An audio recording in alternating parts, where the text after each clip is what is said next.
What's up, everyone? Welcome to the 484th episode of the Pokemon Podcast. It's super effective. I'm your host, SBJ. With me is Jive Master Greg. Grandmaster Jive, Greg, thank you very much. Also, up-and-coming TikTok star. So, You're all in now. I am starting my media empire. I will soon take over all of the shows. Please do. all of what shows? I don't know. The shows.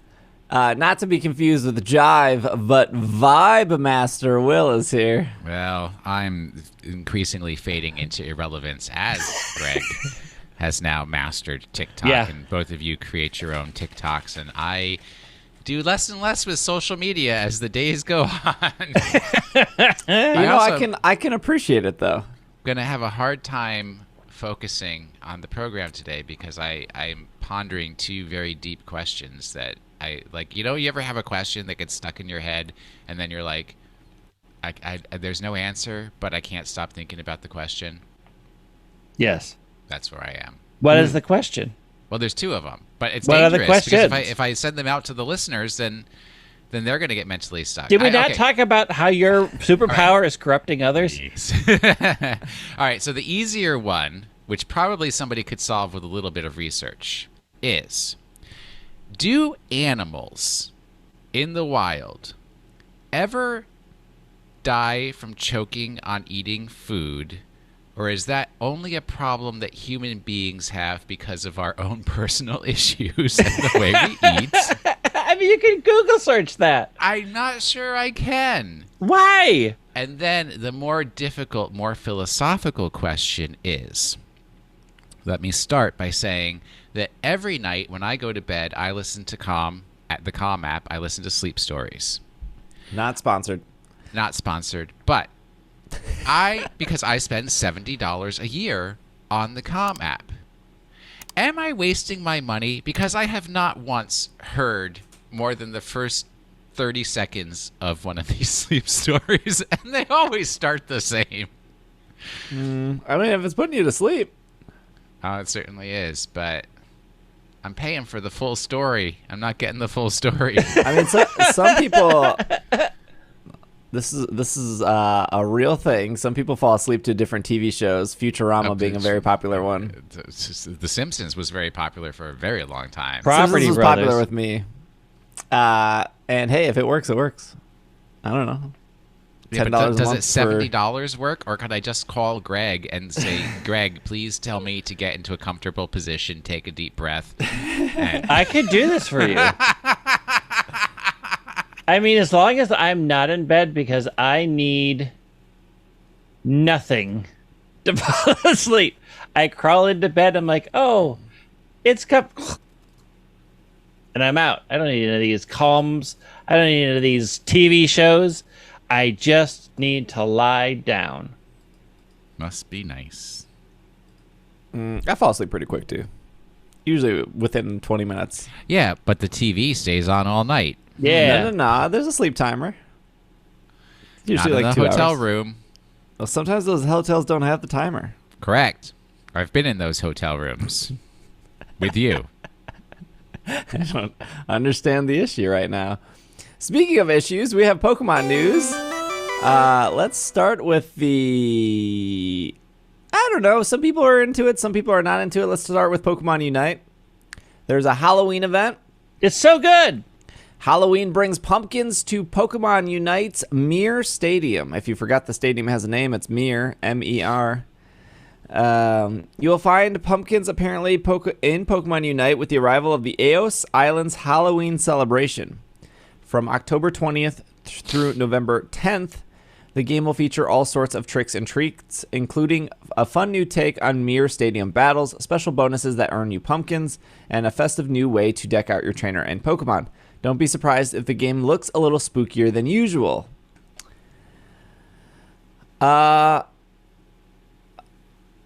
Greg, what do you think of this pumpkin event? I love it. It makes no sense. but it's a lot of fun turning people into pumpkins and then pushing them away, or being a pumpkin and ramming into people as a pumpkin. Also, and how it's much quick are they battles? charging? Nothing. How much are they charging for these skins? These Nothing. pumpkin skins? That sounds Zero. a little sus. Look, it's quick so- battles, so they're only 5 minutes. You They're fly only 5 through minutes. them. It doesn't affect your rank, so nobody's really a try-hard. People are just Well. like whipping pumpkins, charging each other. It's It's fun.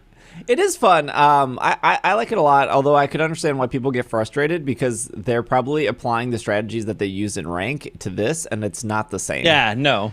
So- I learned that like one match in, like, oh wait, there's a pumpkin button. What does it do? Why am I a pumpkin? Why is all of my orbs spraying out of my body when I'm a pumpkin?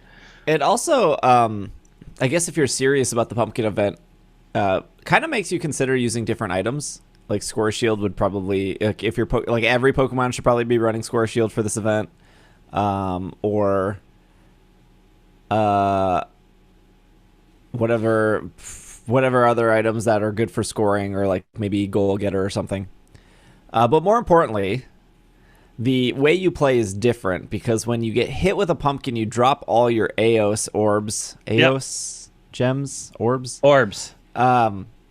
So instead of trying to like stop somebody who probably has Score Shield, you just throw a pumpkin at them. Yeah, and hope you don't miss. Yeah, and so like instead of like trying to, you just prioritize. Oh, this dude has 40 Aos on him, so I'm just gonna pumpkin him.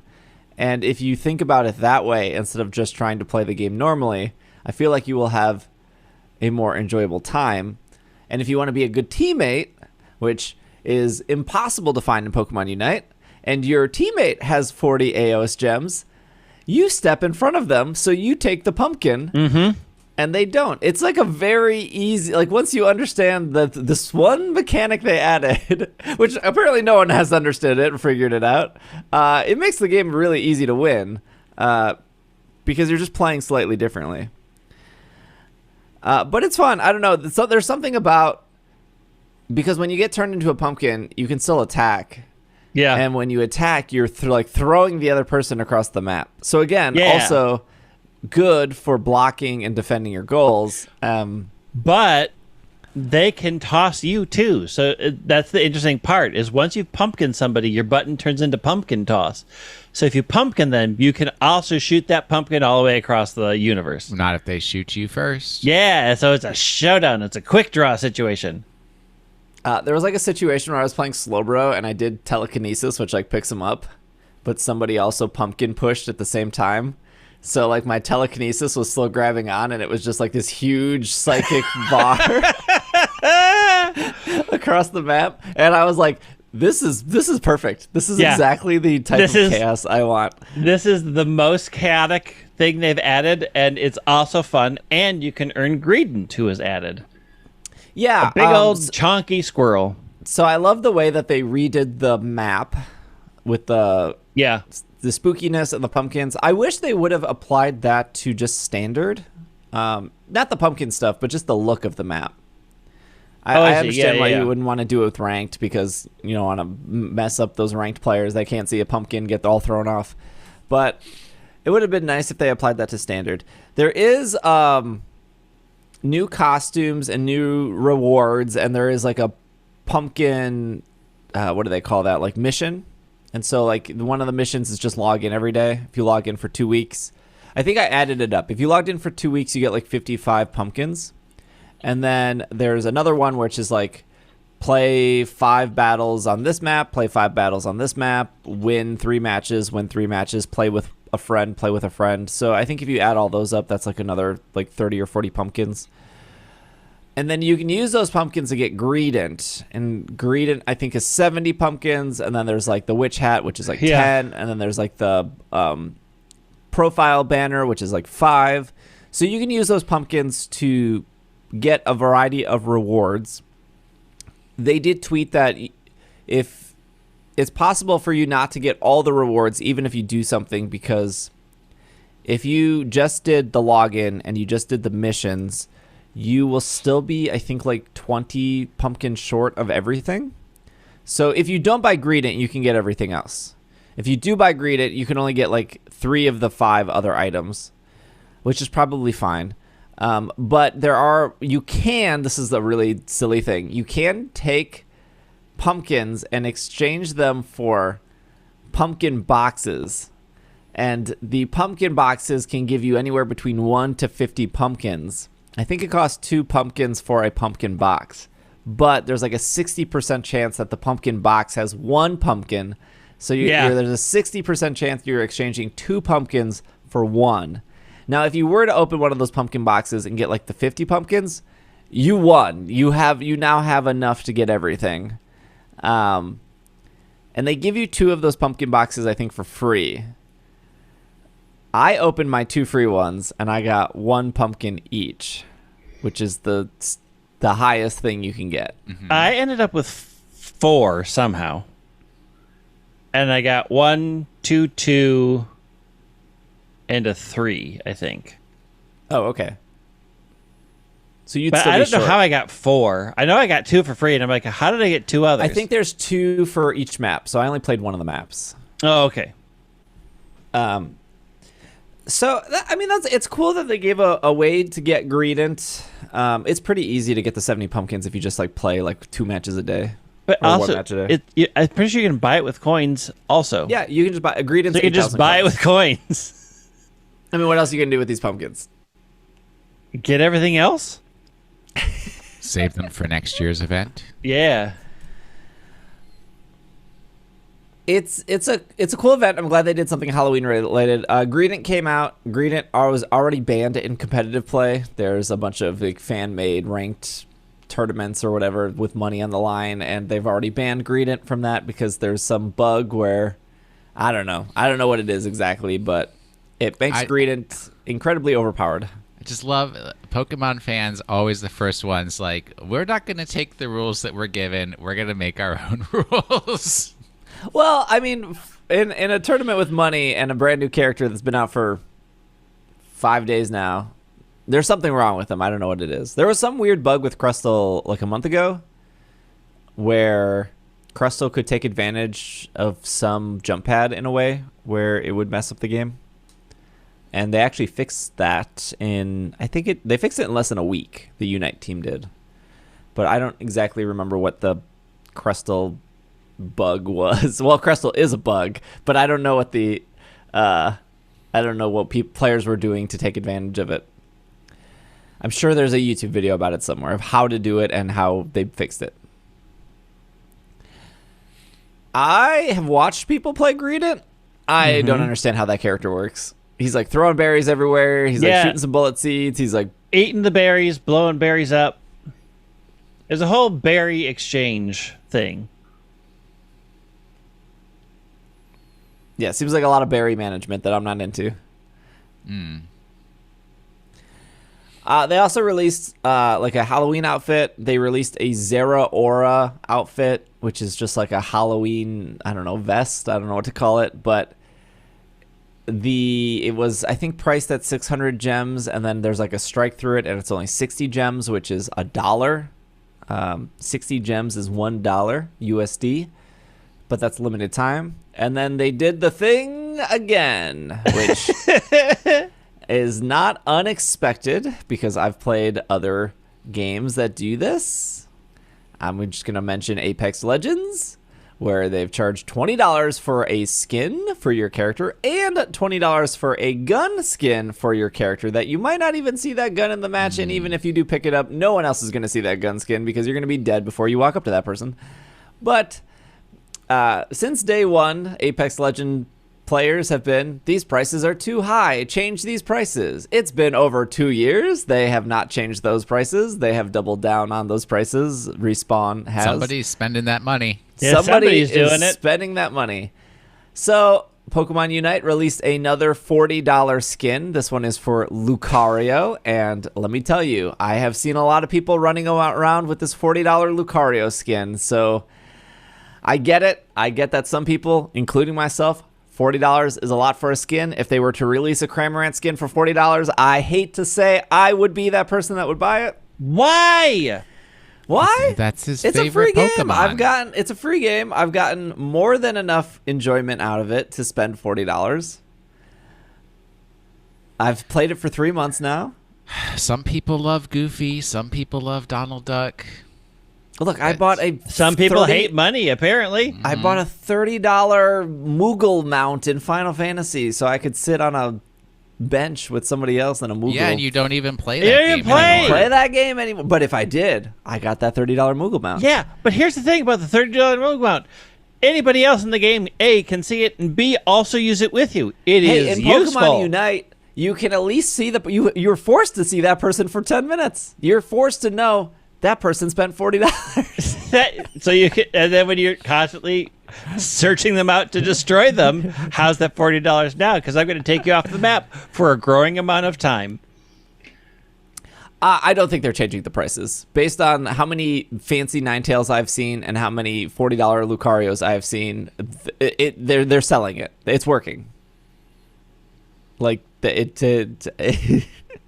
don't know. I don't like it, but that's the thing about these games is somebody's gonna buy it.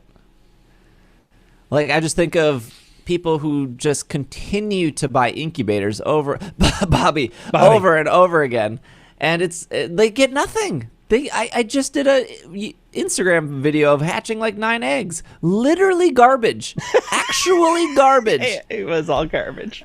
And it's like, who is continue to buy? Like at least with the $40 skin, it's like permanent.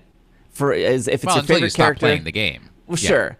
If Or it's your they favorite remove character, it. you're splurging the $40. You're running with that for. Look, I got like 700 games with Cramorant. I can do another 700, and I'd be happy to do that by paying another $40. What am I gonna do with a 2-star Larvitar that I'm patched out of a Team Rocket egg? Threw it away right away because it's literally useless to me. But it's not even that. It's the fact that like I am the Pokemon Go minimalist. I play the barest minimum of Pokemon Go every day to be able to call myself a Pokemon Go player, and I still hatch 1 egg a day. How many eggs do you need to hatch? You know, I just like, what's the rush? 1 egg a day is good. That's good. Oh, you got that double hatch candy right now? I'm going to propose a new rule for life for people. It is an if-then statement that you must apply to your life. If you have spent $40 on a Lucario or a Alolan Ninetales skin, then you cannot complain about billionaires launching themselves into space and not solving society's issues. Because you have made, in the ratio of income to expenditure, the same decision.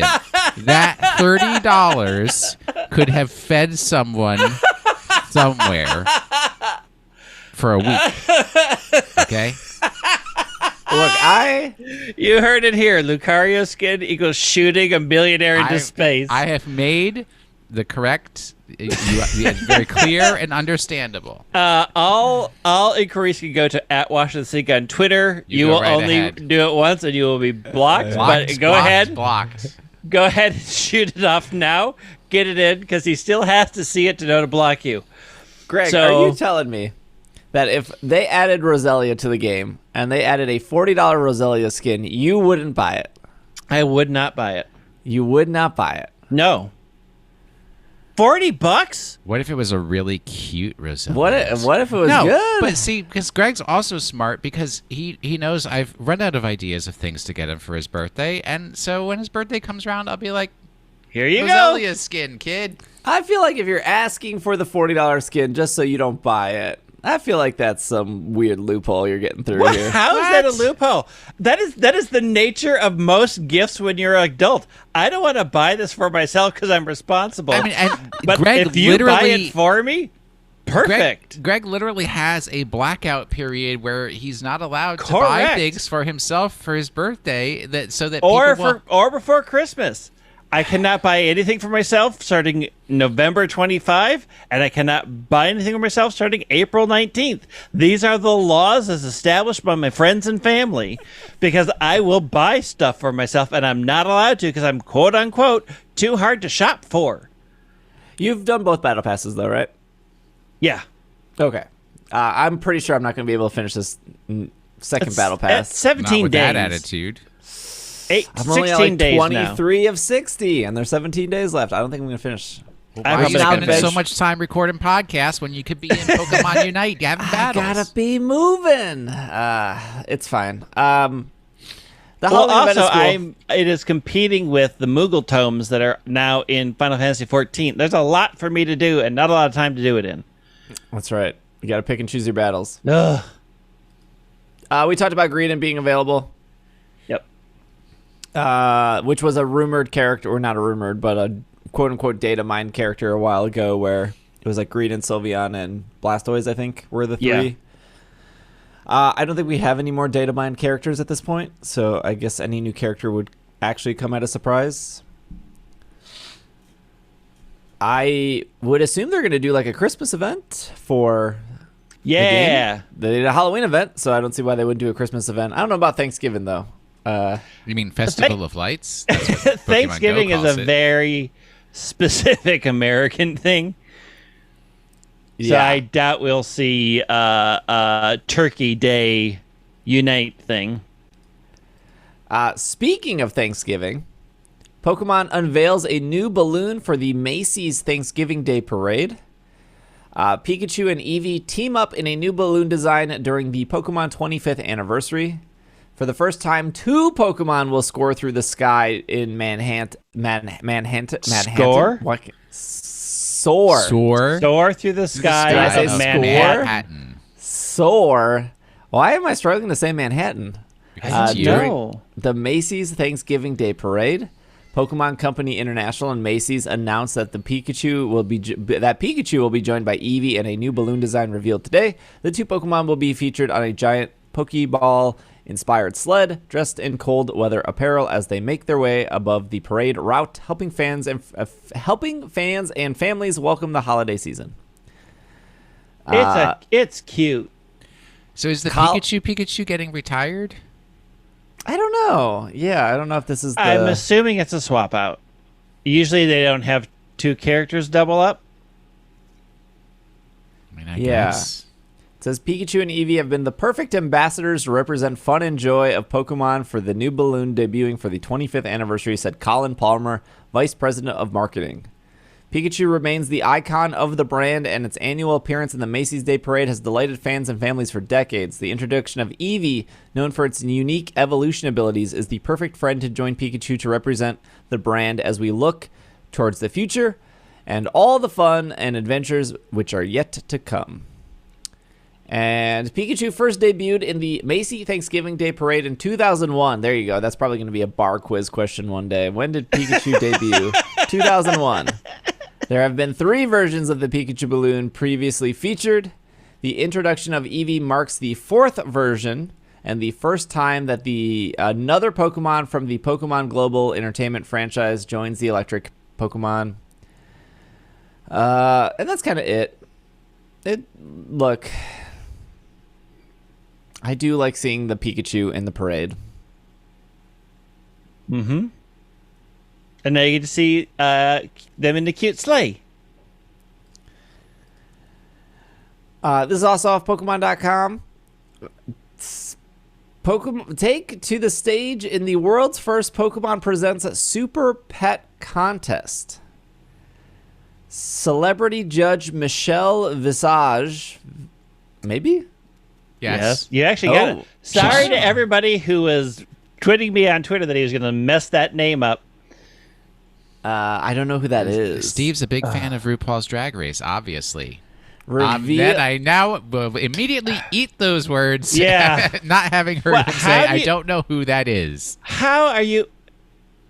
I mean, I know we don't share a lot of our culture with you for obvious reasons, but that has Oh, there are sports bars that run drag race nights. I don't watch When? Drag Race. I don't I like don't drag, either. and I know who Michelle Visage I is. mean, It's on the gay entry quiz, so Well, true.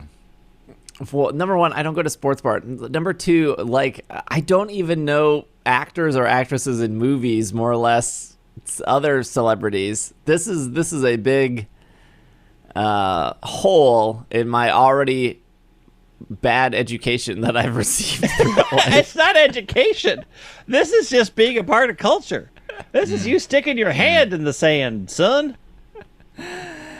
Inspired by the Super Contest shows featured in Pokemon Brilliant Diamond and Pokemon Shining Pearl, available November 19th exclusively on a Nintendo Switch, the Pokemon Company brings the Sinnoh region's in-game contest shows to life with a digital contest that celebrates our beloved pets by putting them in the spotlight. Seasoned Super Contest show fans and newcomers alike won't have to wait long, because submissions for the Pokemon Presents Super Contest are open now. Here's how to enter. Until November 9th, animal lovers and Pokemon fans from the US, UK, France, and Germany, sorry, Australia and Canada, you apparently don't exist, can enter photos of their pets into 3 categories. Animal companions of all shapes and sizes from participating territories will have a chance to win some Pokemon prizes.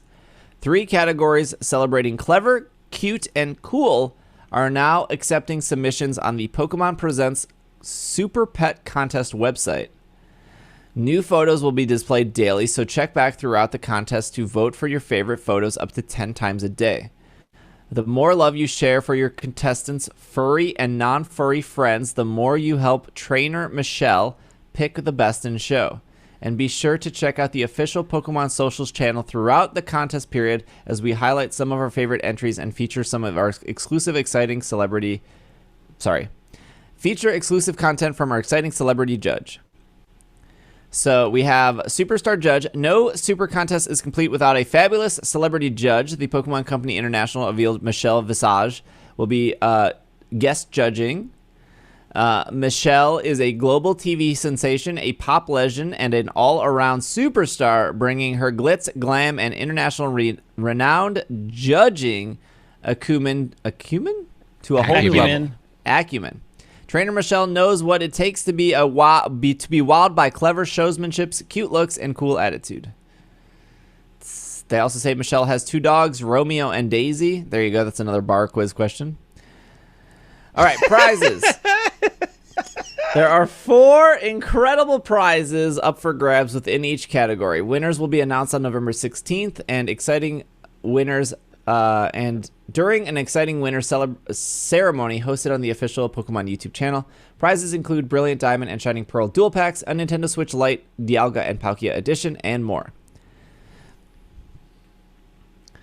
The legal stuff that no one reads. By entering the photo contest, you will be granting a license for the image of your pet to be shown on the site and shared on social media. The contest closes on November 9th.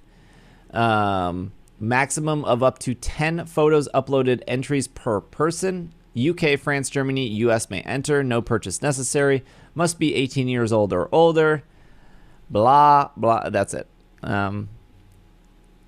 Greg, are you submitting your dog? I'm submitting my dog. Look. Will, are you submitting your cat? No. Scrapple is not cute, clever, or whatever the other category was. Cool. Or cool. He's a jerk. He's an ugly, dumb jerk. How do you know which one it is? What do you mean? What would you put your dog as, Greg? Is your dog cool or cute or clever? Clever. He's got the definite side eye in that picture. He's looking at you like, what did you just say? Is it Kaiju? Yeah, it's Kai. Kaiju wins. Kaiju wins. 100%. Kaiju wins. Little Kaiju. Just choose a category, upload an image along with the name. We'll vet your entry. If you're lucky, you will choose an email for the next step. Should I submit my pets? Heck yeah. You can only win if you enter, so if you want to win one of the fabulous prizes. Hey, this cat has a bow tie on it in this picture. I feel like that's good. This salamander has a party hat on. I actually don't know if it's a salamander. I'm not sure. It's a lizard of some sort. Yeah, that's probably the best that you can go.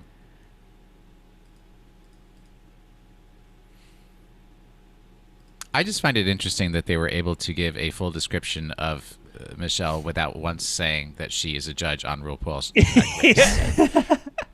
I mean, in her question and answer, she mentions RuPaul, but that's about it.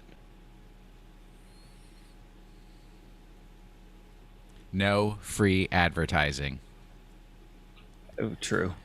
There is some judging criteria here. If you want to have the best shot, you need to make sure you read below. Entries should be of your furry or non-furry friend only.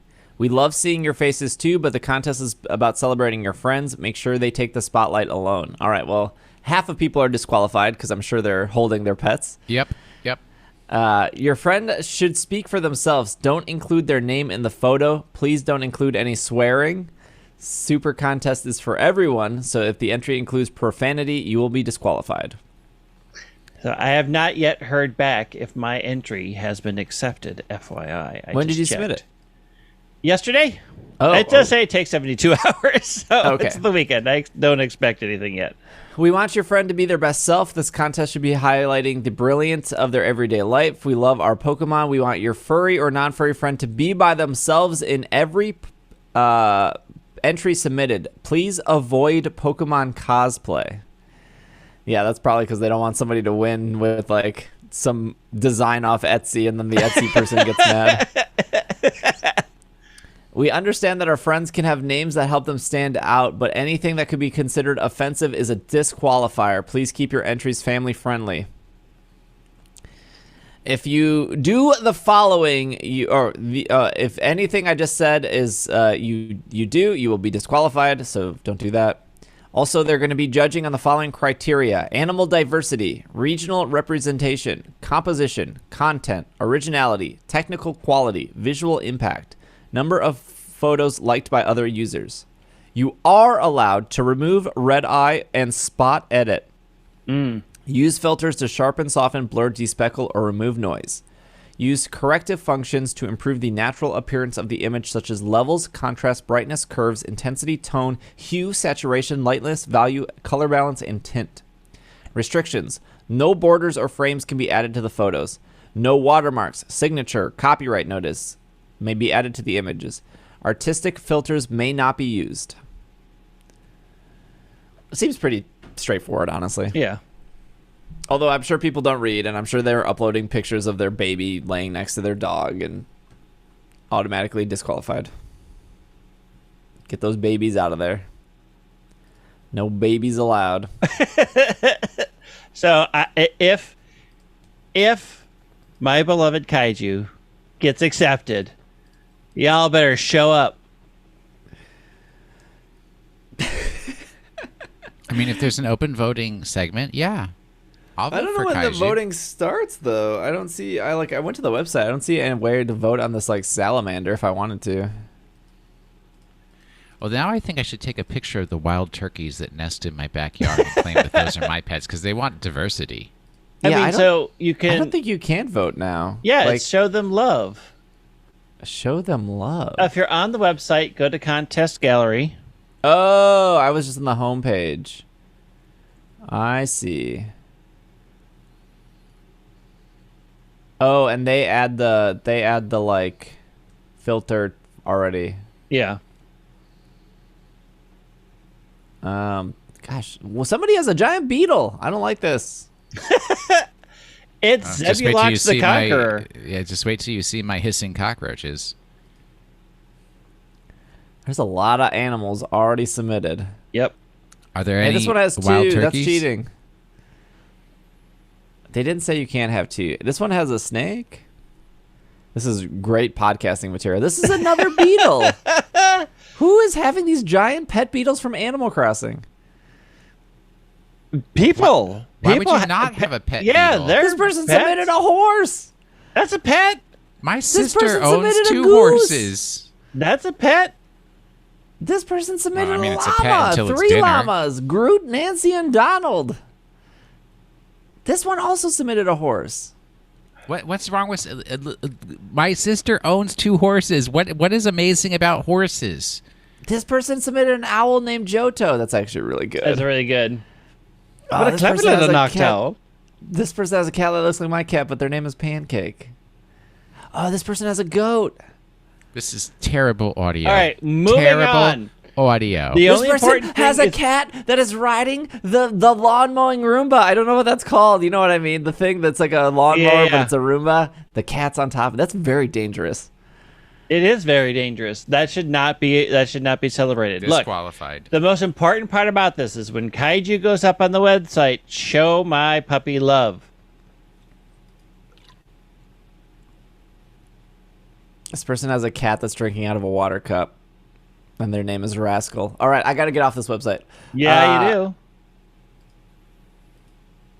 Last bit of news here before we take a break is the Shiny Zamazenta, Shiny Zacian codes are now available. So mad at myself. If you go to game.co.uk and you click the link for the Shiny Zamazenta and Zacian, you can fill out your email address and they will send you a code. I do not know if that works with, I'm just going to try it.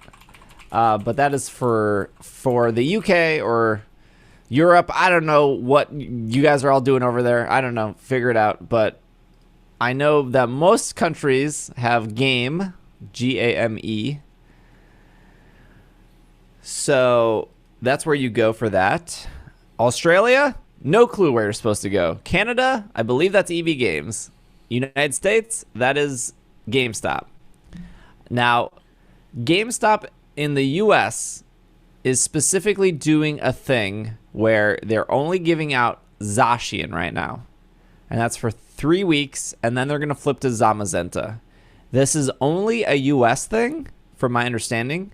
Everywhere else, Korea, Europe, probably Canada, they're giving you both codes at the same time. So I heard some people be like, "Oh, they didn't give me the Zamazenta; they would only give me Zacian." No, they don't have Zamazenta until next month. So I have to pre-order both games just one at a time. No, you don't have to. You don't have to pre-order anything. Don't give them any money. I heard that too. Somebody said their GameStop needed them to put down $5 for Diamond and Pearl. They cannot do that. They cannot charge you anything. They cannot make you buy anything. The code is free. I walked into my GameStop. I said, "Hey, can I get that shiny distribution code for Pokemon?" The guy didn't say a word to me. He handed me a piece of paper, and we went on our way. It was probably the most pleasant interaction I've ever had at GameStop because he didn't even open his mouth. It was great. I forgot to go to GameStop today when I was over there. And 2, Bobby, redeem your codes.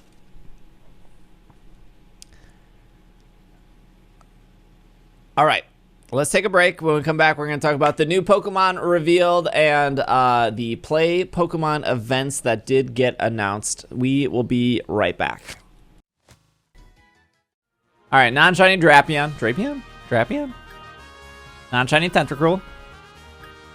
Non-shiny Berserker, bummer. And... Oh! Shiny Guzzlord! Whoa! Boom, boom, boom, boom, boom! Air horn! Whoa! Hey, look at that! That's pretty good. I kind of wanted the Berserker, but I got the Guzzlord. Hey, not bad.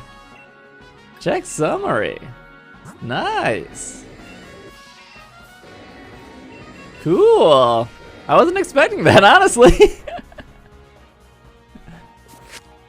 And we are back from our break. We talked about this last week, how Play Pokemon was resuming. They are resuming with they got events. They got dates. And we're here to talk about said dates. None of them are in Minneapolis. Nope, that is true. Okay, so this is the 2022 Pokemon North America and Europe International Championships locations, dates, along with the 2022 Seasonal Regional Championships. Is this on the Pokemon website, or is this somewhere else? It should be on the Pokemon website. It might be under the VGC part. Here, I'll give you the direct link, though. It might be under the Play Pokemon part. Yeah. They like to keep that a little separate. Yeah, I don't know why. So the North American and European championships will feature champion point payouts, hundreds of thousands of dollars in prizes. Their words, not mine. This is between the TCG video game and Pokemon Tournament DX competitions, as well as the Pokemon Go qualifiers. So the North American International Championships will be June 24th through 26th, and that will be in the Greater Columbus Convention in Columbus, Ohio. Mm-hmm. Now, before the pandemic, if you weren't following the championship circuit that closely, it was normally always in Indiana, and they did this weird thing where they started rotating Indiana one year, Ohio the next year, Indiana, Ohio. I guess. Although I'm pretty sure it had been in Ohio before it was in Indiana, and then it was Indiana for a couple of years in a row, and then they started to do that switch back and forth again. Oh, they could have, yeah. Yeah. The first 3 that I went to were in Indiana. That's where Will and I met as well. Yes, true. The 2022 Pokemon European International Championships will be April 22nd through 24th. It will be in Frankfurt, Germany. There's more words there, but I don't know how to say those, so I'm just going to say Frankfurt. Frankfurt's enough. Frankfurt's enough. We know where that is. It's like in the U.S. you have to say the name of the state because we overlap city names so often. But in Germany, Frankfurt. If there's another Frankfurt in some other section of Germany, change your name, kids. You messed up. You're not the Frankfurt everybody's thinking about. Exactly. So those are the big international championships. There are the regional championships that will resume. So March 18th through the 20th will be in Salt Lake City, Utah. Correct. April 1st through 3rd will be in Orlando, Florida. May 6th through 8th will be in the Indianapolis, Indiana. May 20th through 22nd will be in Secaucus. Whoa, we were way off on that one. We weren't. That's in New Jersey. I know that. Secaucus? Secaucus. What a bad city name. Well, you know how to say caucus. Yeah. It's just going to sit in front of it. Oh, okay. May 27th through 29th will be in Vancouver, British Columbia, Canada. That's what the BC stands for, right? Yeah. British Columbia. Yeah, British Columbia. And then June 17th through 19th will be in Milwaukee, Wisconsin. They messed up. They thought they were bringing it to you, and you They got out of town. Well, theoretically, they were bringing it to me, but then the pandemic happened. So before we move on, I'm a little confused because these aren't the places that it used to be.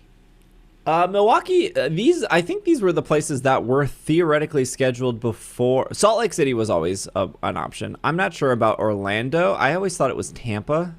But Milwaukee it was Madison for several years in Wisconsin, and then they switched it to Milwaukee, but then the pandemic happened. Because I know the big ones, St. Louis was always a big one. Fort Wayne was always a big one, and Boston was a big one, for the Northeast. And I'm like, I didn't see no St. Louis, no Fort Wayne, or any Boston here. Well, I mean, we've both been to Fort Wayne. Do you really want to go to Fort Wayne when Indianapolis is only an hour south? Fort Wayne is a hot mess. That's a good thing to say, but I can honestly say we have more fans in Fort Wayne who would like to hang out with us than we do in Indianapolis. Yeah, but even the fans in Fort Wayne hate Fort Wayne.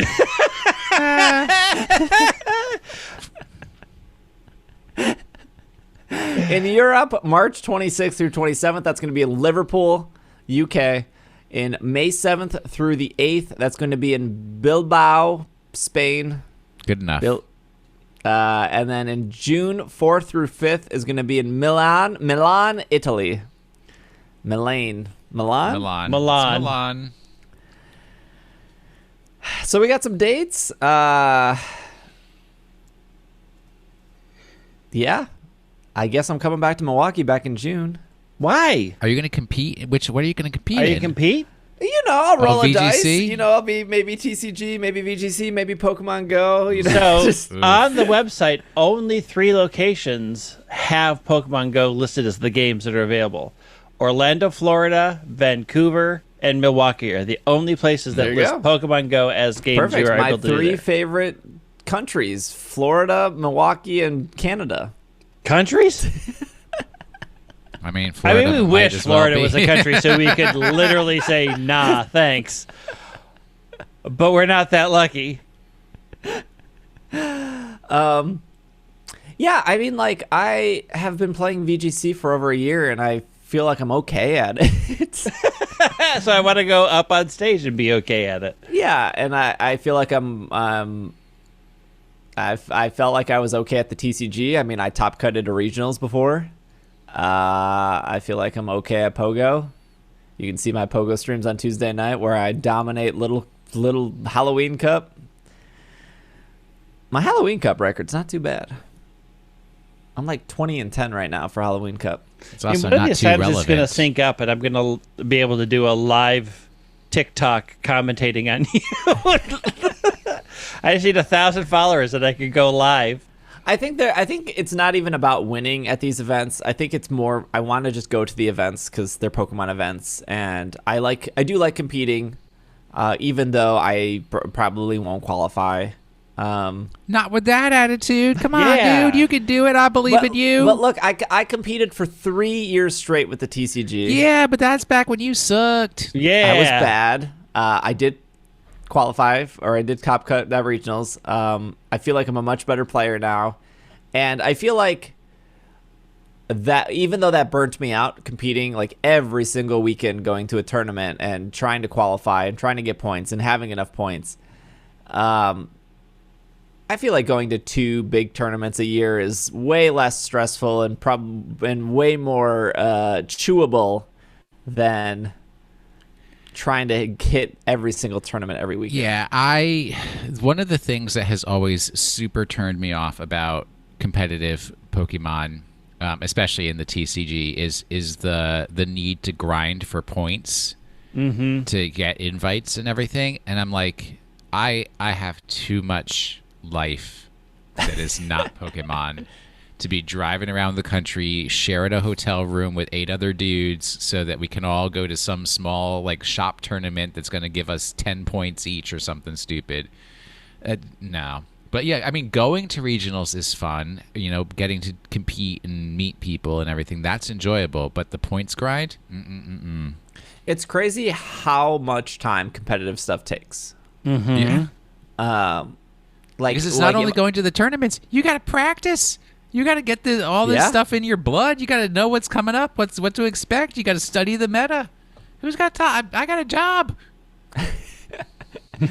and just knowing information is just so important. Like in VGC, if I see a Pokemon, I don't know what it does, they have an advantage. That's the same in the card game too. Like if you're used to playing against Reshiram, Typhlosion, or Darkrai Sableye, you're like, I know what these decks do. I know what their win condition is. I know how they set up. And then all of a sudden, if you see an Elsolgor in front of you, and you're like, can I read that card? Okay, that makes sense. I don't know what this is doing. I'm not sure what I need to prioritize. So yeah, I mean, just practicing and stuff like that. It's very, very time consuming, but people like it. It's cool that they're getting back to live events. We did talk about this last week. They do require every one of their competitors to be vaccinated. I don't know how they're going to check that. I don't know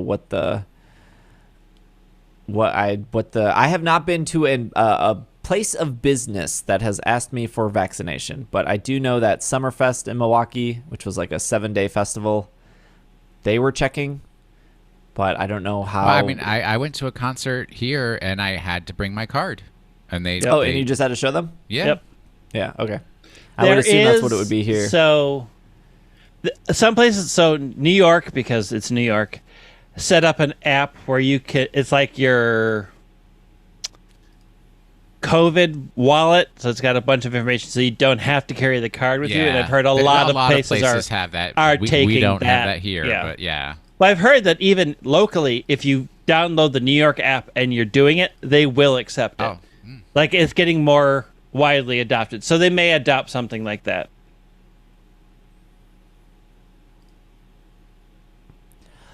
I guess the big news of the week is that earlier in the earlier last week they showed this like 1 minute, maybe 2 minute like static VCR trailer, and I like skimmed it. And this is why I skimmed it. I'm gonna lay out right here. I believe Greg watched it and then got very upset about it. So Greg can maybe explain what happened. That was on his TikTok. I saw that on his TikTok. I upset for entertainment value only. Let's be real. I could not care about it. I woke up. I saw that there was this trailer. I was like, oh, maybe I'll watch it on stream, or I can't watch it right now. I'm like, I don't have the ability to turn the sound on. I'm a little busy. I'll watch it in a second. And then I just, I saw Twitter freaking out about it and then speculating. I saw people saying Vulpix or Arcanine or whatever. And then I was like, wait, I'm not doing this again.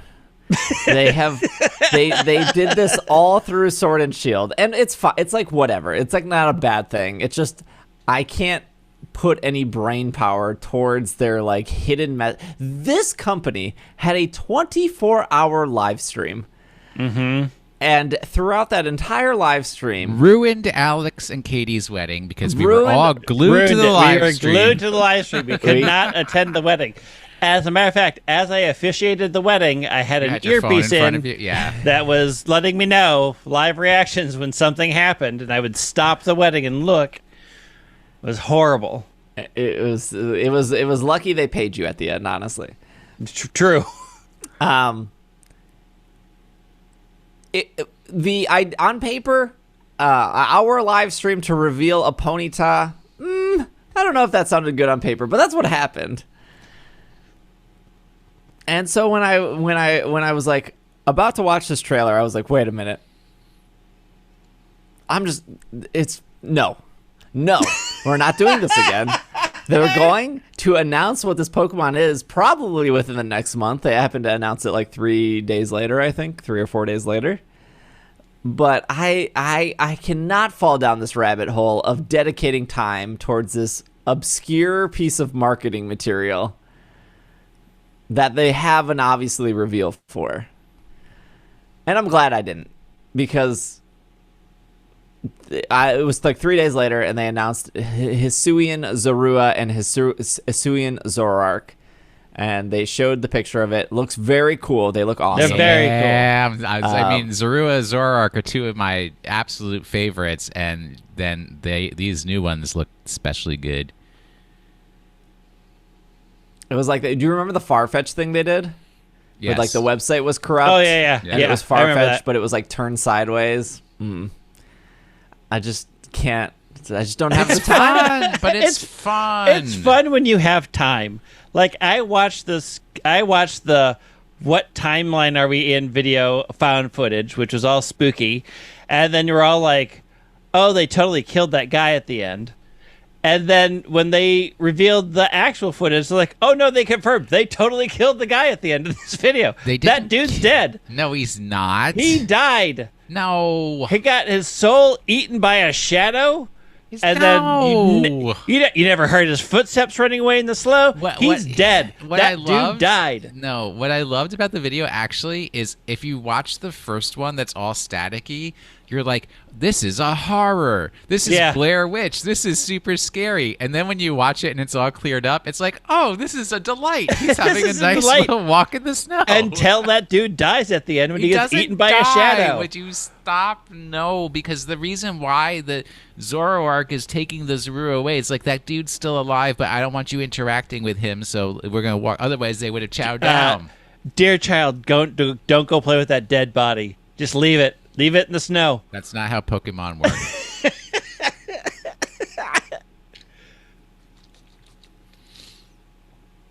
Are we going to talk about their typing? Yeah, so these are the first normal ghost type Pokemon, which means they're immune to ghost, they're immune to fighting, and they're immune to normal. And so their only weakness is actually dark, which is interesting because original Zorua and Zoroark are dark only. Also, I like and hate the typing. I hate it because normal is still so weirdly undefined as to what normal is. And like normal ghost, I I find it interesting. I'm never a fan of anything normal because I don't feel like we've ever really understood what normal stands for. I'm sure one of your close friends will now have some strong words for you. Oh, I know.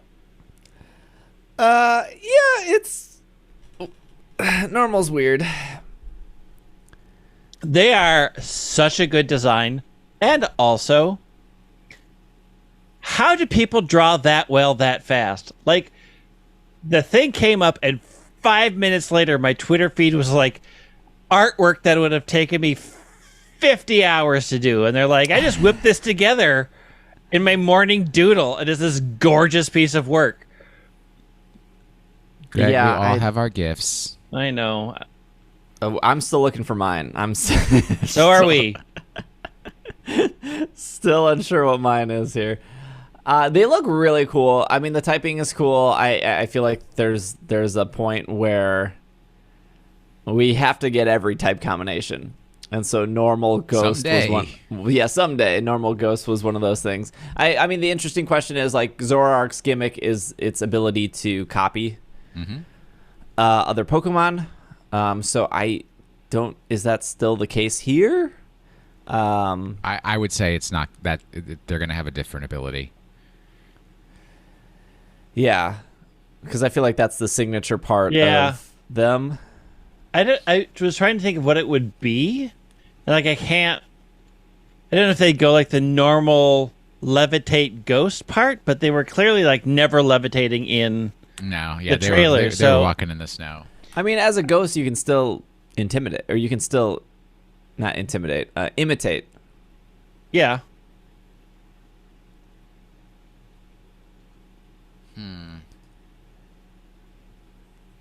Interesting that I mean, they showed an evolution for Scyther, Gen 1. They showed an evolution for Stantler, Gen 2. But then the other 3 Pokemon are Gen 5. So you got Basculegion, you got Braverary, and then you got Zoroark. Gen 5, best gen. There you go. Lots to choose But from. also, Sword and Shield has a bunch of Gen 5 stuff in it as well. Like, if anything is missing from Sword and Shield, it was Diamond and Pearl Pokemon. Well, how many new Pokemon were introduced in Gen 5? 156.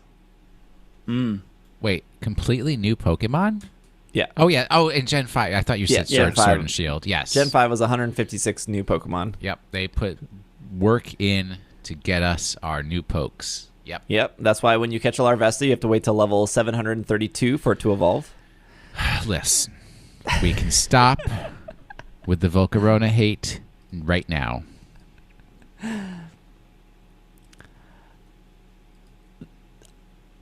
The Japanese website listed that it was Ghost or normal Ghost, Yeah. but the legends.pokemon.com, the English website, is not even updated Yeah, with it's not this. even updated yet, which is really weird.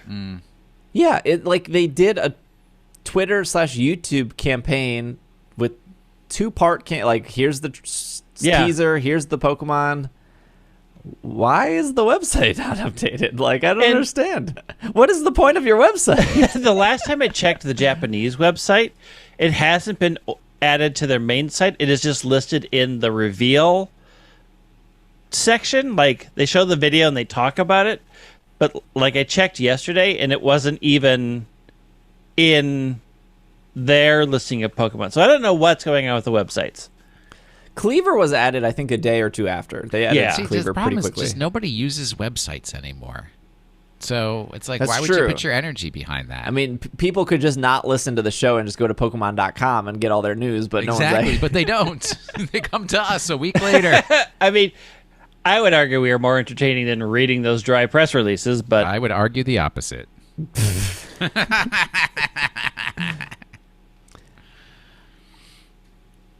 I mean, I would assume that they're not done showing Pokemon. It's only October, and we have still some months to go. some months we have a month to go. I Oh, mean, for, a month for for- Legends. For November, Legends, we have, December, 3 and months? then a Yeah, yeah. good part of January.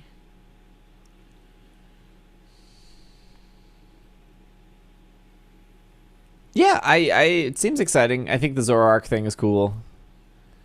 The Zorua looks cool. Zoroark looks cool. The little teaser trailer was fine. I'm sure some people had fun with it. Oh yeah, I mean, I had a lot of people who were like, "Oh, did you see the Times? The Times gave it away," and I'm like, Yeah, because it was like okay. It said it's 706. No, wait, it's 707. And the only two that, whatever. That led to Zorua. So people were like, we figured it out. I'm like, congrats. I didn't pay that much attention. I was focused on the poor dude that died. Did they contact like a Pokemon his family? of the Week quiz clue from Will Anderson, where he puts the number right in front of you, and then you just like choose to ignore it. Oh, I wrote that, actually. It was actually Will's 1-minute YouTube video that they just stole. Mm-hmm. Well, no, I wrote the script. Got it. Yeah, I'm excited. I'm glad they're still showing new Pokemon. We'll see when it. I'm sure we'll get something with the lead up to Diamond and Pearl. I'm sure there'll be like one more final trailer for Diamond and Pearl. I don't know if there's any other hidden secrets for Diamond and Pearl. I think they've shown all their cards for that game at this point. So, yeah, I don't know what else they can really do. The only other thing that I'd want to hear about Diamond and Pearl, since they haven't announced doing a Platinum, is are they going to include Platinum content in Diamond and Pearl, or are they just going to leave them as they were? Well, I think that was already speculated that it is Platinum content because they've early trailers showed like one or two NPCs that were like, oh, these NPCs were only in Platinum, and we see them in this trailer. It seems to be a hybrid. Like, I think they're probably going to steal parts to make, like, but it's not going to be exactly Platinum. Is it going to be a faithful remake in the sense of they're not going to also include a shiny charm this game? I find it hard to believe that they... I mean, can we not just throw the faithful out the window as people interpret that? Because there's nothing, quote unquote, faithful as people were saying it was. I think it's just the story. Yeah. It's just faithful to the story, not a line by line remake with no changes as people flipped out on Twitter about. Copy and paste. Control C, Control V, baby. Speaking of shiny charm, in case you didn't know, the shiny charm was introduced in Black 2, White 2. It took that long? Not Black and White. And in order to get the shiny charm, you would have had to complete your entire Pokedex, which would have required at least Diamond, Pearl, Platinum. You could maybe skip Platinum. Definitely Heart Gold till Silver, and I think you would still need Ruby and Sapphire and Fire Red Leaf Green. There was a chart at one point in time that showed you how you would have to, like, all the games you would need to get everything. So in Black 2, White 2, the odds were still at 1 in 8,000, but it was the first game to get the shiny charm. So then your odds would be 3 in 8,000, which I think brings it down to 1 in 2,600, if I can do math in my head correctly. Which is pretty good for that game. I mean, if you were hunting in Diamond and Pearl, it was 1 in 8,000, and so 1 in 2,600 and a 1 in 8,000 normal odd game is pretty good. And then in X and Y, they changed it to 1 in 4,000, with the shiny charm still being in that game. Although you could argue that, boy, getting the shiny charm in X and Y and Omega Ruby Alpha Sapphire is an absolute nightmare, because they require all the Pokemon for those games too, which was up to, 682 Pokemon or something like that in those games. Did Pokemon, what was it? It wasn't Home. What was before Pokemon Home? Bank. Pokemon Bank. Was that available for X and Y or not yet? It was not available at launch. So X and Y, I believe, came out in October. That was a lot of work. Yeah. And Pokemon Bank came out at the end of the year because that was the forever waiting meme for that, because it was Pokemon Bank was delayed. Yep. So we don't know what the shiny odds are for Diamond Pearl. We don't know if the starters are shiny locked. They were locked in Let's Go Pikachu, Let's Go Eevee. They were locked in Sword and Shield. Are they going to go 3 for 3 and just lock the starters here? Probably. I don't think it's a coincidence that X and Y had a pretty long intro, and then they did an even longer intro for Sun and Moon. Yeah, they did. For some reason, they don't want people to spend $40, or in this case, $60 on a game and then turn it on and off over and over.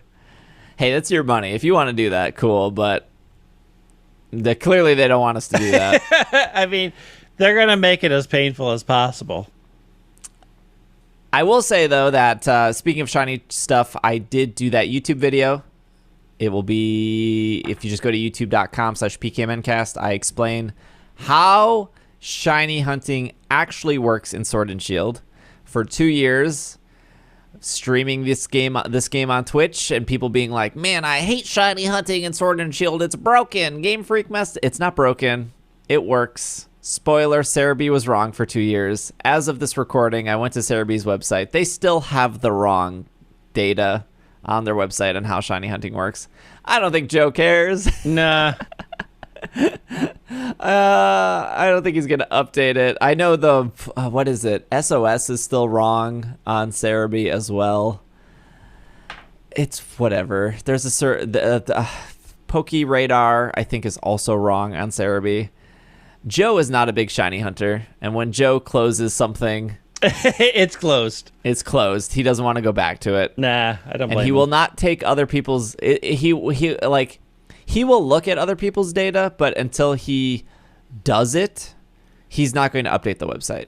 Right. So he would have to look at this new data and then do it. So I'm telling you, as of this podcast recording, Cerebi is wrong on the shiny odds in Sword and Shield and how it works. It is not broken. I did an 18-minute YouTube video on how it works with the hard data to back it up from a Twitter user named Anubis. She has done a lot of work in breaking down how things work in Sword and Shield. She's done this for Sinistea. She's done this for mark hunting. She's done this for chain fishing. She did it for and she has all the data to back up how it's for curry hunting as well and how it actually works. Whereas if you go to Cerebi and you go to the shiny odds page, it just gives you information with no source, no data on how it works. It's just, here it is. So there is proof behind this. The too long didn't read is brilliant Pokemon have an increased shiny chance in Sword and Shield. So knocking out Pokemon increases the chance for brilliant. Knocking out more Pokemon increases the chance of shiny. Those two together increases your chance of finding a shiny Pokemon. My YouTube video explains that if you want to look at it. And if you did look at it, thank you for spending 18 minutes of how that actually works. And I think that's it. I think that's our show. So, Greg, give us our question of the week. Yes. All right. Let's do the question of the week. I'd say that's appropriate for the time of the year. Also, I'd say Miles, Steve thank has you no idea what that is. I don't. Miles, thank you for sending in the Zamazenta stuff. Inferno sending in the bad footage trailer stuff. Where that guy totally dies. We have... This is from Nat. My calendar is reminding me to renew my Pokemon Bank membership. How long do we think Nintendo will keep Pokemon Bank alive? I say we got another 2 years in it.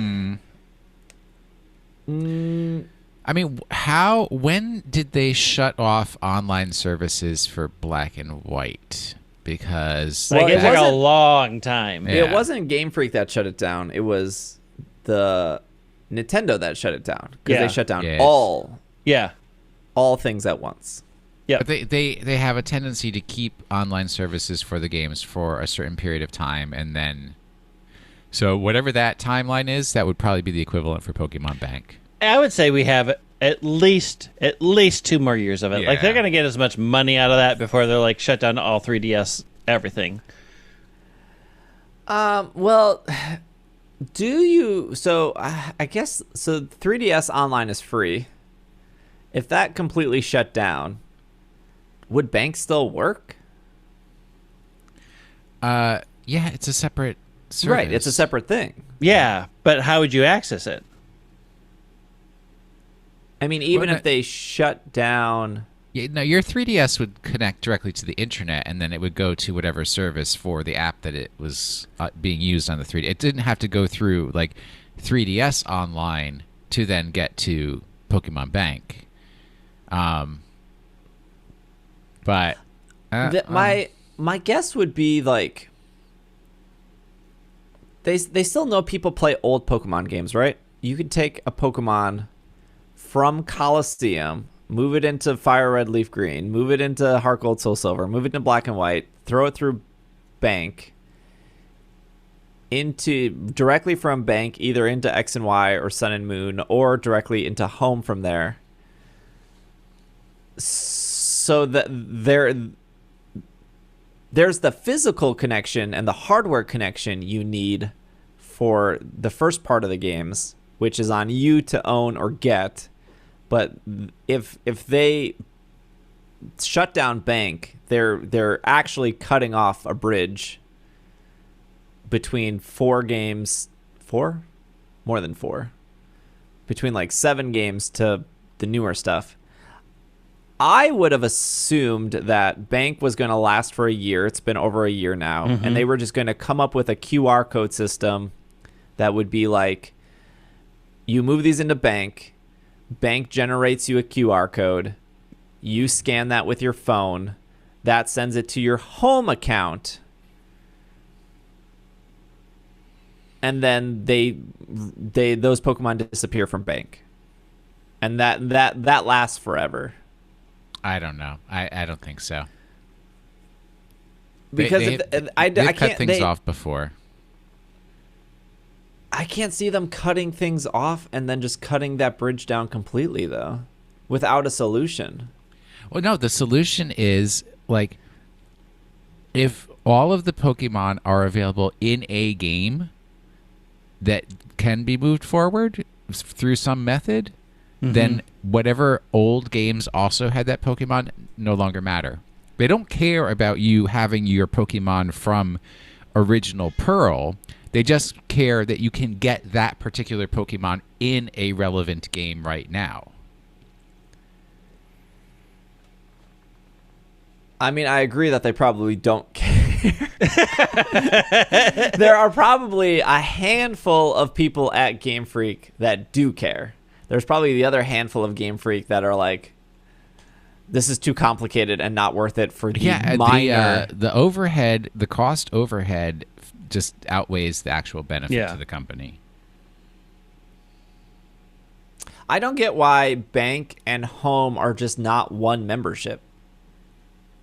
Agree. Oh, yeah, I don't. I mean, because they can double dip, and people will pay the double dip cost. I'm like, why are you still paying for home? Move your stuff into Bank and just pay for Bank and be done with it. Yeah, I mean, like, I think of that too. Like, I have probably a dozen shiny Pokemon in pre X and Y games, so they have to go through Bank. And I have probably 100+ Pokemon between X and Y and Sun and Moon games that are still there because my thought process, because I'm absolutely insane, is I want to get ribbons on these Pokemon in those older games because before I move them up. And I don't want to move them because I haven't done the work to get the ribbons on them. So they're stuck here until I do that. But even if I'm to the point where it's like, okay, I have 50 shiny Pokemon Ultra Sun, Ultra Moon. I got the battle ribbon on them. I got the footprint ribbon on them. I got the battle tree ribbon on them. They're ready to move. There's still a point where in 1 or 2 or 3 or 4 years that I'll be like, you know what? Let's play Ultra Sun, Ultra Moon. oh, bank doesn't exist anymore. How do I get this Pokemon out of here? Yes, it's called You Waited Too Long. Yeah. I'm sorry, sir. Well, look, we know that they're going to remake Sun and Moon one day. They're going to remake every game. Oh, yeah. So Sun and Moon is the game you got to go back to get your nostalgia because it's the longest period before they remake it. No. Like, I might not need to go back to Diamond and Pearl because we're getting that fix in a month.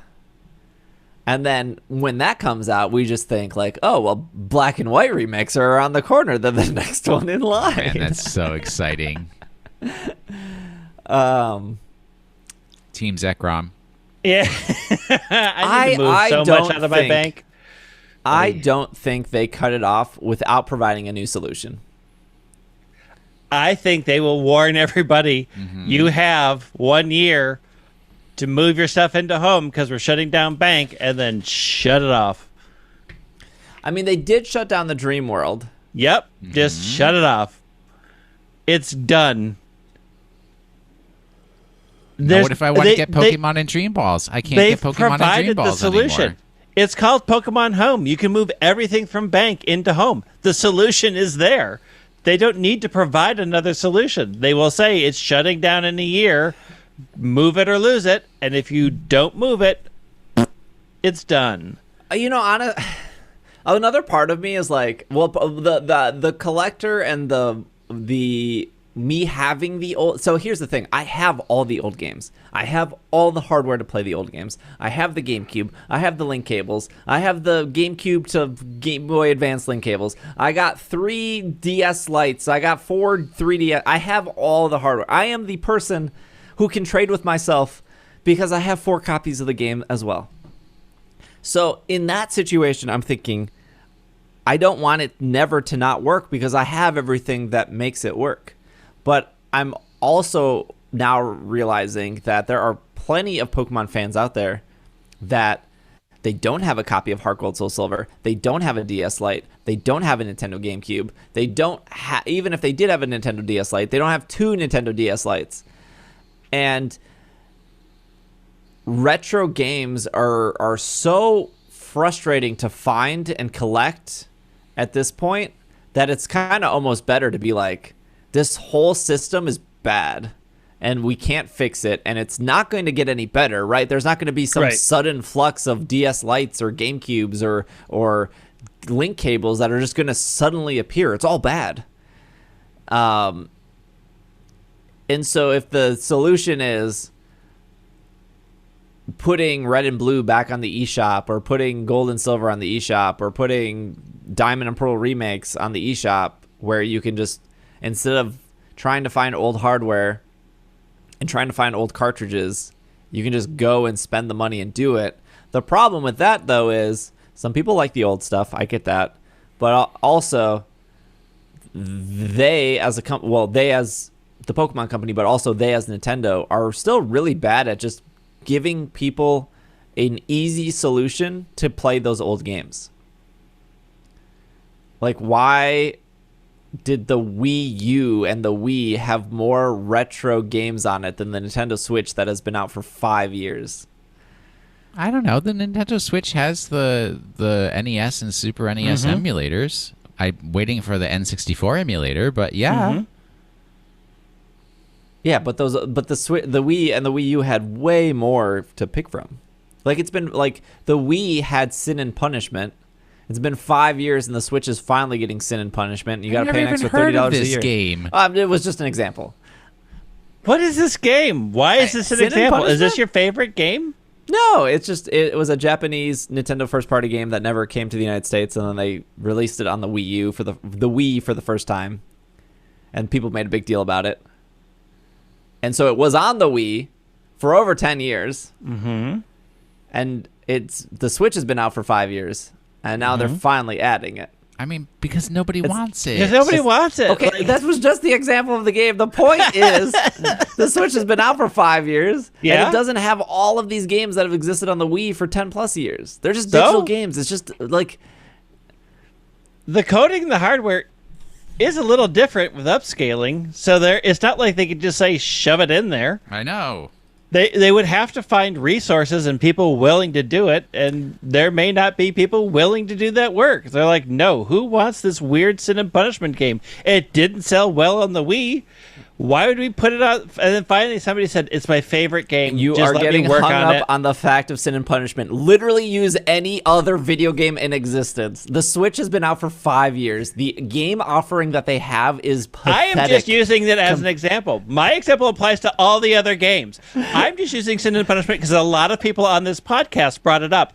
It could be any game. The same things apply. So you're getting hung up on me using your example. It could be any example. And also, I'm just using the one that you brought up as an example off of your example. Why Let's would throw they- sin and punishment out. Let's say Here's Mother a- has never come here. Why? Ever. That's true. Why That's would true. they spend resources getting old games to work on the Switch when they could spend those resources making new good games Or that are fixing cool? trees. I agree. I'm not disagreeing. I am saying Sounds though, like you're disagreeing. Sounds like you're disagreeing.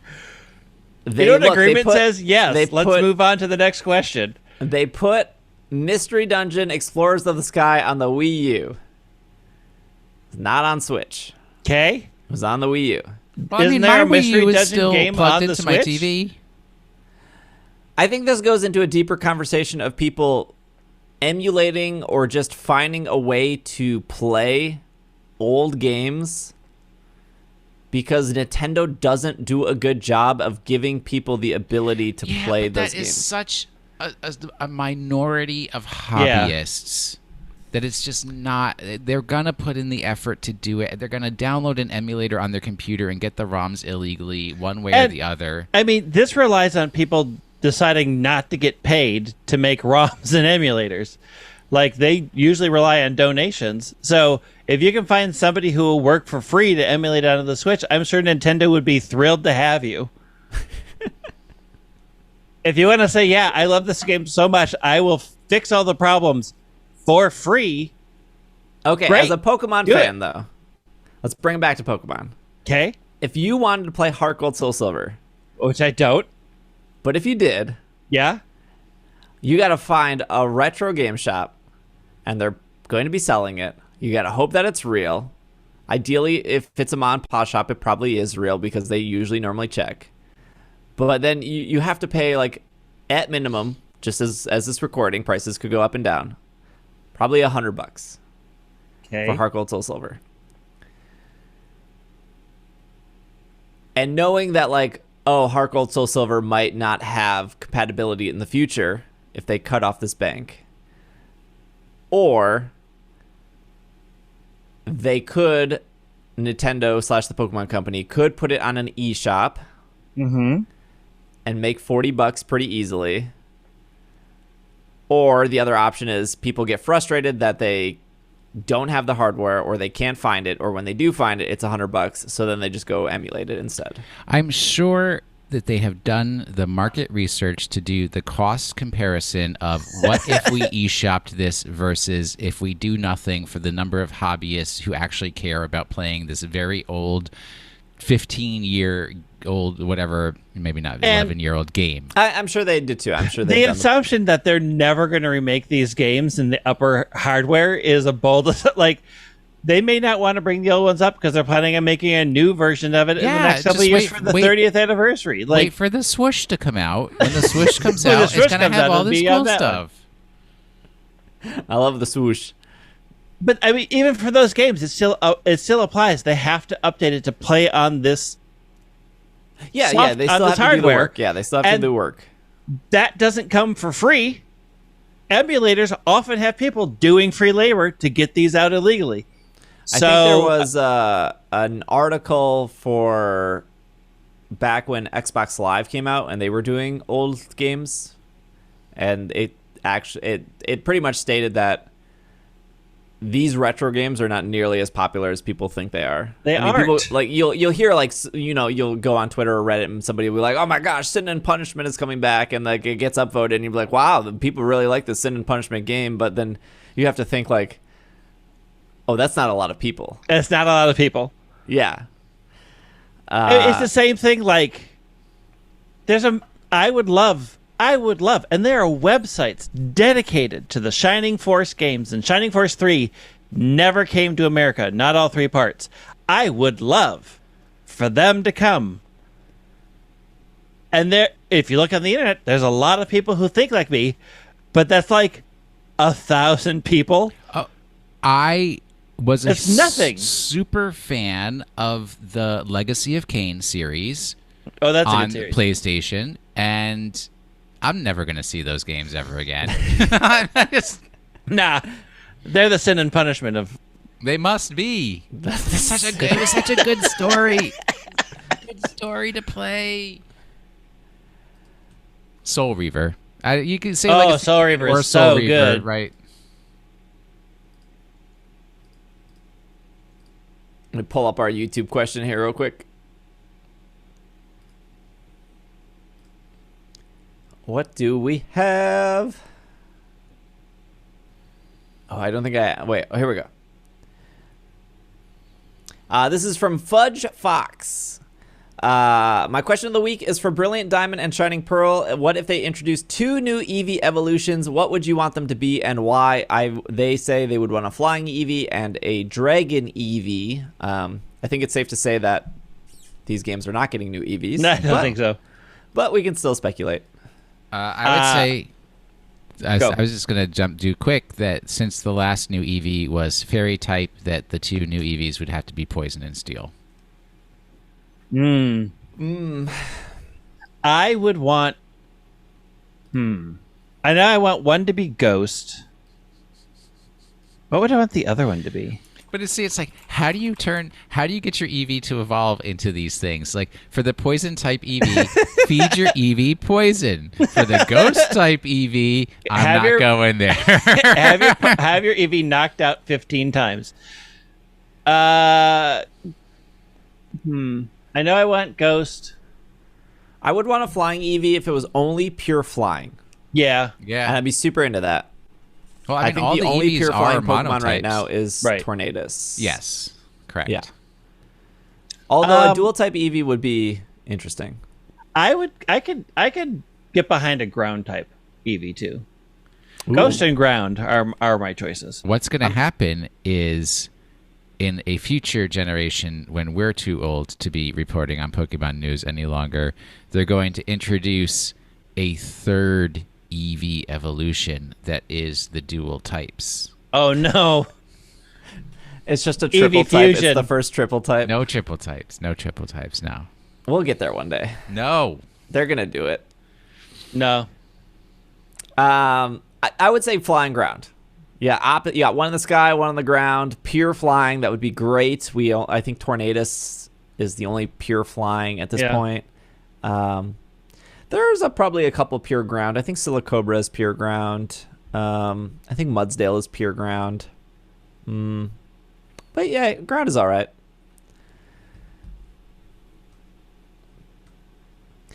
Will, Pokemon of the week. All right. Well, last week's Pokemon was a mistake, so I'm sure everybody got it right because it's real easy with all the information that I gave you. But it's one from 2 months ago.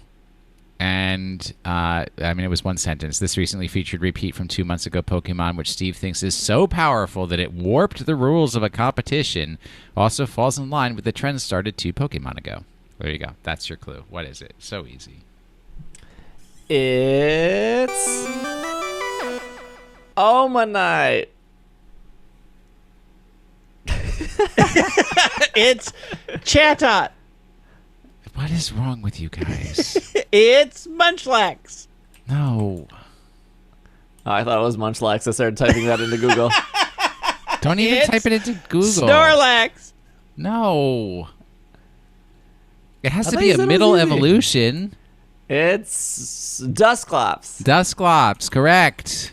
Dusclops is really good. Because you were like, well, they had to make the Spooky Cup with only final Yeah. evolutions because Dusclop is too powerful and blah, blah, Dusclops blah, is blah, too blah, powerful. blah. And it was also recently featured in the Pokemon Go Community Day. And also was. it is a middle evolution, which the previous 2 Pokemon were middle evolutions. With that Eviolite. Did we do trivia for Dusclops last time? Yes. Yeah, there's not a lot. In August. Yeah. Hey, do you know Dusclops may be a combination of Dusk and Cyclops? Cyclops? Whoa. I just don't understand, like, the whole Duskull thing is like, it's receiving transmissions from the other side. What? Who's sending radio transmissions to this weirdo? No.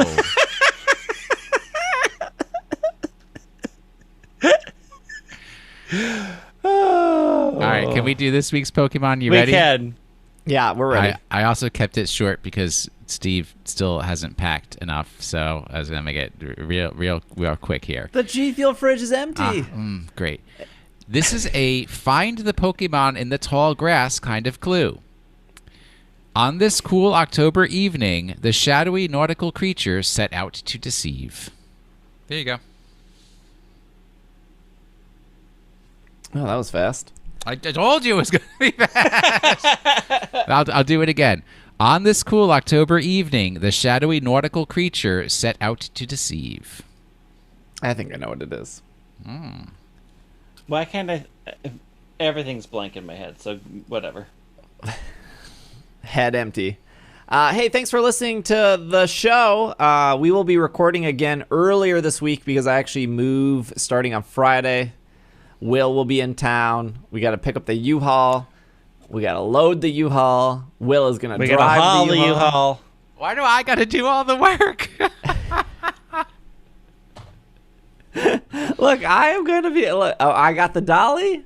I got everything boxed up. I got the U-Haul boxes. They're all the same size. Easy But to you've got stack. no muscles. That's why I got the dolly. I'm the one with the muscles. That's true. You got the guns. You got to bring in those Machamps.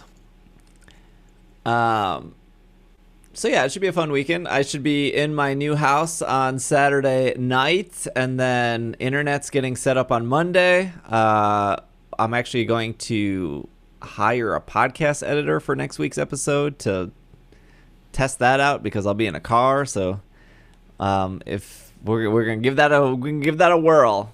Real excited to send them 2 hours of audio footage and say, make it like I do. Make me sound good. But everything should be normal. Like video podcasts should go up on Monday. Maybe I'll run to like Will's or Alex's house to upload that to the internet because that's big. My internet gets installed on Monday. Hopefully the move goes well. I'm taking some time off Twitch because of the move. I kind of want my house somewhat set up. Especially since once Diamond and Pearl comes out, we'll be overtime in streaming, overtime in podcasts, and then like the one chance we get a break, they're gonna be like, hey, here's another new Pokemon game, enjoy. No breather at all. So this will be my last time off. Safari Zone Philadelphia will be this week. Niantic did provide me with a ticket, although I will be moving. So what is going to happen is I'm just going to turn my Pokeball Plus on and hope for the best for that. But I believe if you are in Philadelphia, there will be an IRL place to go. And then Will, Greg, and I will be in St. Louis. Our Pokemon Go Fest is going to be the 12th, which is a Friday. We're going to be driving down on Thursday. I believe it's a 7.5-hour drive. 8 hours. I'm not happy about that. And then we're coming back on Saturday. If you do want to meet us or say hi, the park is open to everyone on Friday, so you can come by. You just won't see the special spawns that we'll see. We may have some time on Thursday night. We may have some time on Saturday morning, but no guarantees. I have gotten a ton of messages of like, what are you doing?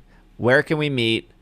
I'm not going to have any answers for you until I get to that new house. So I appreciate your concern and trying to plan. You're going to have to wait till November for that because it is overdrive for me moving to another state. But that's happening the November 11th, 12th, and 13th.